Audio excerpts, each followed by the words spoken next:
it's about choosing the right type of a tenant. So how do we go about that? So whether you do it yourself or whether you hire a professional real estate agent or property manager, you want to make sure that they're doing their due diligence. And a lot of times, traditionally, how did that work? Well, we would look at the credit score and we would check their employment. In today's world, because we have the social media and so on, it gives us the ability to do much more than that. So I know that when we pre-qualify our tenants, the first check is the credit history report and credit score.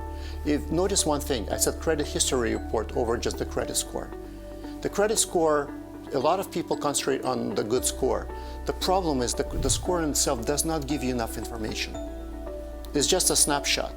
In fact, what's interesting is this. I have one of my clients who's solid, never been late, has amazing, like always paid on time, has multiple properties. The guy is phenomenal. And yet we went to buy a property and we see that his score was 620. The question was why? Oh, you're over leveraged. How? Didn't make sense, right? But if somebody's looking just at the score, they would miss a perfect person. So to us, we're looking for credit history report, because that tells me so much more. Are they over leveraged? How many credit cards? How much debt they're carrying? It gives us ability to ask questions. You know what? Sometimes people go through a tough time, but have they cleared it? Or they've been perfect and all of a sudden now they're in trouble because they lost their job and that all the issues are coming up. The credit history report gives us that ability. The other part is when we look at the application, usually they write down where they've been living or where they've been working. Well, if you look at the credit history report, it actually shows you their last place of residence and prior employments.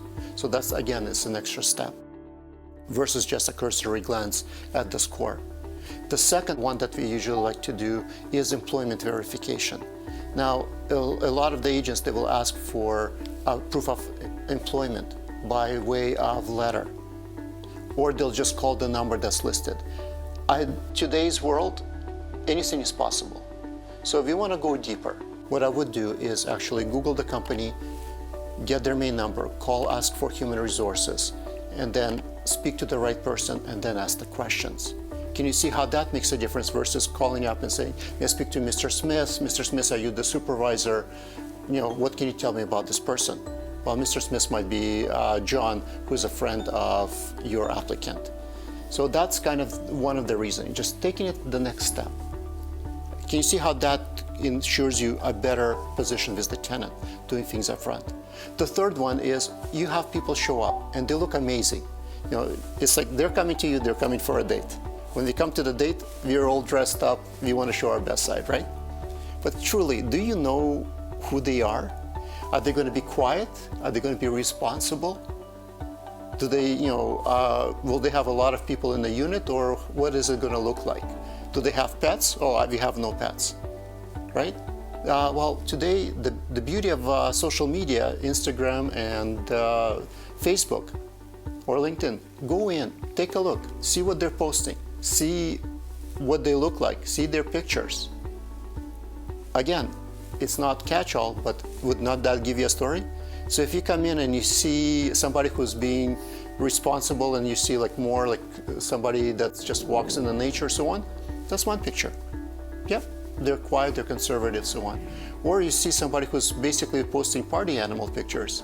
Ask yourself the question, is that the tenant I would like to have? Let's recap.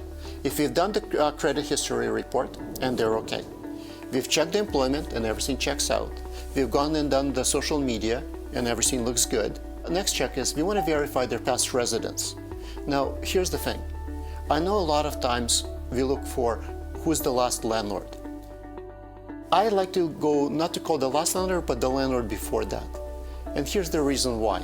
Imagine if I'm a landlord and I have a bad tenant that I'm trying to get rid of. Somebody calls me up and they say, they're a good tenant because they're applying for my rent. I have two choices. I can either say, yeah, they're a horrible tenant, you're going to have problems. That means they're going to decline them and now I'm still stuck with them. Or I can say, yeah, no, they're a good tenant, or yeah, no issues. So for us, the tenants know that we actually register our complaints is the landlord registry. But a lot of lenders are not professional, so you will not have that information. So the biggest part is, do not just trust the last landlord, fall back and see where they lived before. In fact, one of the things is, if they're local and they're close, a lot of times what we do is, if that gut check you're not quite sure, the simple solution might be calling him up at the last, like on a spur of the moment. You know what, I'm in the area, wanted to just sign off on a lease agreement. I'd like to just come and see you in the next few minutes. All of a sudden you're in their place. You can see how it looks and how they're living. Now, how's that as a reality check? A little bit extra work. But can you see how at that point you've ensured you have a good tenant? So the reality is, there's a lot of horror stories.